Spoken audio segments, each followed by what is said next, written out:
Welcome back. Public Interest South Africa has submitted comments yesterday on the draft policy direction from the Minister of Communications and Digital Technologies to ICASA. Gazetted, this direction aims to align the B-BBEE regulatory framework with the ICT Sector Code and promote investment in broadband infrastructure for historically disadvantaged and marginalized communities. For more on this, let's now bring in Tebogo Khaas. He's the chairperson for Public Interest South Africa, and he joins us now via our video link. Tebogo, thank you so much for your time this evening here on SABC News. I mean, let's start off here. What do you make about this policy direction which has been undertaken by the Department of Digital Technologies and Communications in line with ICASA? Yes, thanks for that question, Mbali. In the main, we are not opposed to equity equivalent. In fact, equity equivalent is a dispensation that is permitted within our BEE regulations and laws.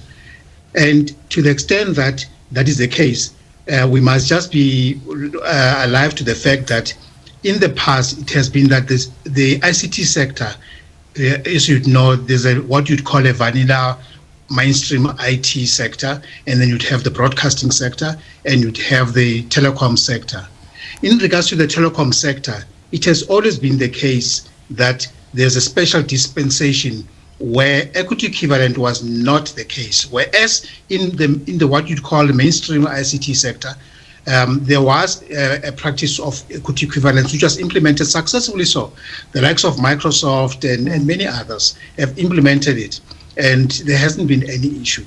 The only issue arose when suspicions started to arise, where it was felt like that it might be that there will be a special dispensation created for certain individual or individuals or a firm, and without regard to the conditions that are prevailing, which could also affect the incumbent licensees unfairly so. So that is what the issue is all about. But insofar as equity equivalent investment programs are concerned, we say they are fine as long as they make a meaningful and measurable contribution to transformation and the development of the ICT sector, especially the SMEs. Yeah, and I mean, Tebogo, we first heard about, these developments following that visit to the US by President Cyril Ramaphosa and his delegation, where a number of South Africans began to criticize this direction being taken by the minister, where some were even saying that, are they making these laws in the interest of Starlink and its prospects of doing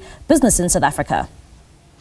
Mbali, in fact, you're quite right. The uproar actually came up after, especially immediately after that, during that meeting at the White House, where we had no less the most richest man in South Africa almost pronouncing that Starlink will be de facto licensed to operate here, without even according the process ICASA to actually undergo through the process that is required to license new entrants. And it was only because our antennas now are more than up, or they become easy up, because we are guarded against state capture. And once we see individuals such as Mr. Rupert or Dr. Rupert suggesting, or not suggesting, effectively telling us and the world that Starlink will be coming through to South Africa without any accommodation made, and yet we knew that publicly Elon Musk and Starlink are opposed to transformation. They are opposed to diversity, equity, and inclusion in the US. They are opposed to BEE. Even as recently as last week, you must have heard some people coming from the US having been lobbied to say, if we want to do business with America or American firms, we must actually exempt American firms from BEE, which is absurd. Which sovereign must go and impose its wishes on another? We do not tell, South Africa does not tell America how it must deal with TikTok. And yet they are imposing their own onerous conditions to ByteDance insofar as the licensing is concerned. So indeed, you're quite right. The uproar became immediately during and after that. And it was also because immediately after that, we saw the Minister of Communication and Digital Technologies also coming up with its paper. Suspicions were already arisen, because you'd recall in February, ICASA had gone out to seek a consultation with the industry. We participated in that, and at the 11th hour, Starlink showed ICASA the middle finger. They didn't want to participate. Yeah. They pulled out. Yeah, and Tebogo, as Public Interest South Africa, maybe also then just take us through your submissions which you have made to the Digital Technology and Communications Department. Yeah, in the main, there's three areas. I think the first one, that's what we spoke about, that equity equivalent investments programs must make a meaningful impact. Yeah. And contribution towards BEE. I think we've labored that point. The second issue is where you talk about equity equivalent.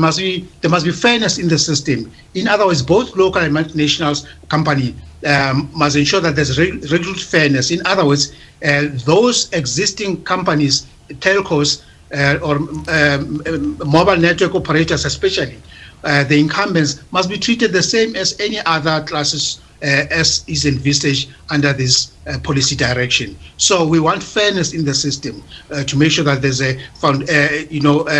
everybody's treated the same. Thirdly, we think there must be monitoring of an enforcement or a mechanism that must be instituted, especially by ICASA. We've seen how ICASA has dropped the ball. In fact, the organization that's called ICASA Push, actually took advantage of the fact that ICASA was lackadaisical or its enforcement mechanism were lacking, right, in the sense that that company was able to sell Starlink devices and dishes and have them operational within the borders of South Africa, something that was unlawful, and it took a lot for it. It's only recently that ICASA actually acted forcefully against ICASA's Push. So we're saying, to extend that is the case, we need to ensure that there's a proper enforcement mechanism put in place should a license for satellites be considered by ICASA, to ensure that especially those satellite companies such as Starlink, who may go and set up a base next door, they may still be able to generate business within here. And if there's no enforcement mechanism, this means nothing. And then enforcement also talks to equity equivalent. What is the point of saying there's equity equivalent, and yet we don't even know how much impact those who are already operating under the equity equivalent dispensation have benefited the economy? So those are the three, in the main, those are the three areas that we actually focusing on. All right, Tebogo, thank you so much for your time this evening. That is Tebogo Khaas. He is from Public Interest South Africa. He's the chairperson there, just giving us his insight in terms of the submissions that they have made, his organization has made, in terms of that draft policy from the Department of ICT. But of course, they will continue there to give you rolling coverage when it comes to that issue.